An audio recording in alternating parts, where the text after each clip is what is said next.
I know how angry you are, and I know what you're angry about. I'm going to end tonight, as I always aim to, on a positive note. But let's start with this.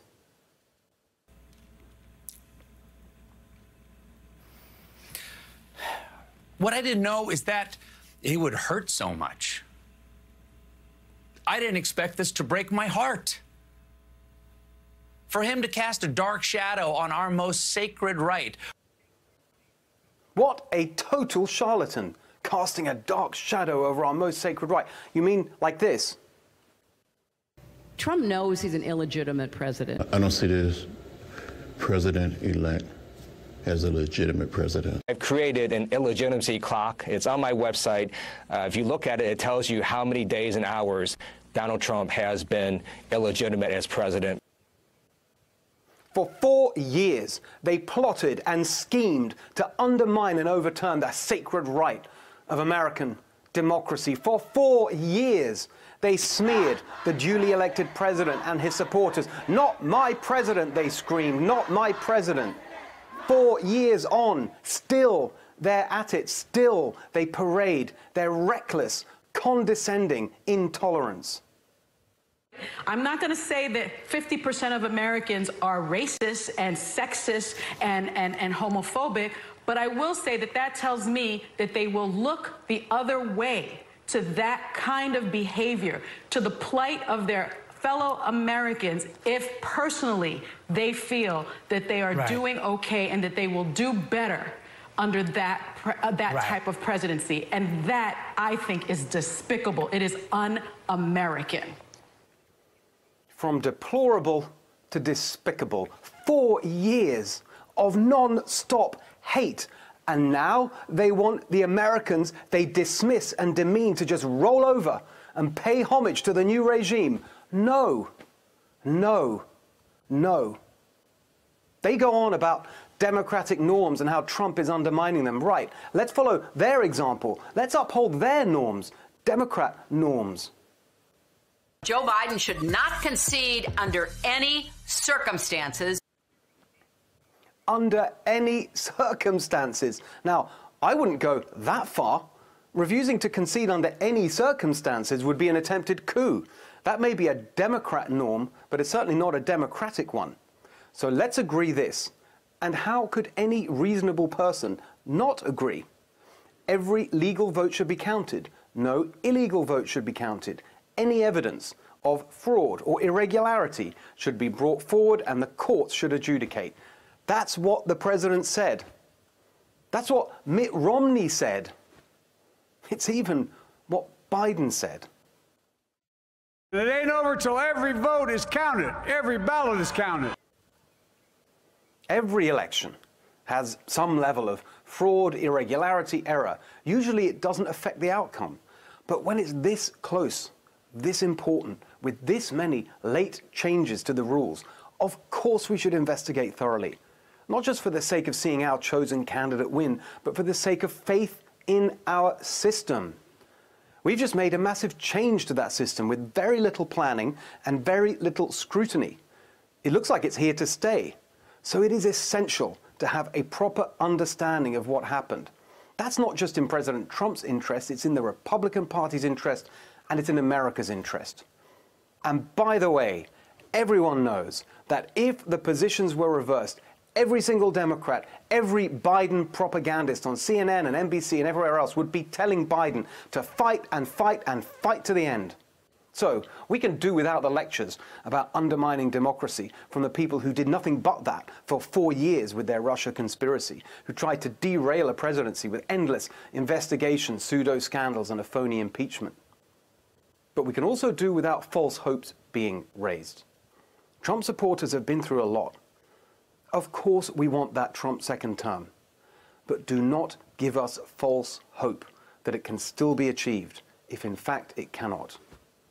We want the Trump second term because of the success of the first, on the substance, on its results, one of the most successful in history. We laid that out for you last week in our closing argument. But I've said a number of times that real power in politics is not the office you hold. Everyone loses that eventually. It's not even the policies you implement. They can be reversed, and usually are. Real power is when you change the way people think. That lasts way beyond your time in office, way beyond your lifetime. Hardly any political leaders achieve that. In my lifetime, I can only think of 3. When I was growing up in the UK, Margaret Thatcher, who led the free market revolution. Here in America, Ronald Reagan, who defeated the Soviet Empire. And now we can add a 3rd, Donald Trump. On issue after issue, China, manufacturing, the Middle East, open borders, endless war, Trump challenged and defeated a 50-year establishment consensus. The neocons defeated, the globalists defeated, their ideology gone, replaced by Donald Trump's new conservative populism. Yes, Trumpism. Pro-business on tax and regulation, pro-worker on trade and immigration. This is a towering achievement, recognized this week through gritted teeth by Trump's enemies right across the spectrum. From progressives like Jamel Bouie in the New York Times, to mainstream Democrats like Claire McCaskill, to never-Trumpers like Andrew Sullivan, who wrote, Trump's core message was seared into one of our major political parties for the foreseeable future and realigned American politics. That realignment is real. Winning nearly 1/3 of Latinos, record levels with black men, doubling support from black women, higher with LGBT Americans, working class Americans, Jewish Americans, Muslim Americans, over half of Native Americans. The highest share of the non-white vote for 60 years. President Trump has turned the Republican Party into a modern, multiracial, working-class coalition. That is a historic shift, a once-in-a-century shift. Meanwhile, Trump has helped turn the Democrats into the party of the coastal and urban elite. Look where Biden got his support. Wall Street, lawyers, professors. All of this gave Biden huge advantages. He had big money, over twice as much as the president, but he had something else money can't buy. The alliance of bias, big media and big tech. An early study found that big media is over 90% negative about Trump. By the election, it looked like 100%. How could that not suppress the vote? How could their polls, Washington Post and ABC, with Biden 17% ahead in Wisconsin, how could that not suppress the vote? Big tech suppressing the message, suppressing information that could hurt Biden. Trump had the entire establishment against him. They were salivating over what they called the Great Repudiation. Well, it didn't happen. We wanted to see a repudiation of this direction for the country. And the fact that it's this close, I think, it hurts. Republicans won in the Senate, won seats in the House, won state legislatures. The Trump haters say that shows voters wanted Republicans, but not Trump. But compare these results with 2018, when it was Republicans on the ballot without Trump. Then there really was a blue wave. Not this year. It was Trump who saved the Senate, Trump winning seats in the House, Trump getting those state houses back. If Biden is eventually certified, he'll have no mandate. No mandate on policy. He never talked about his policies. No mandate even for his mask mandate. Trump won the places where the virus is worst. Latinos, black Americans, working Americans. They chose Trump recovery, not Biden shutdown. And if anyone tries any of that, I'm telling you now, here on this show, we will resist, resist, resist.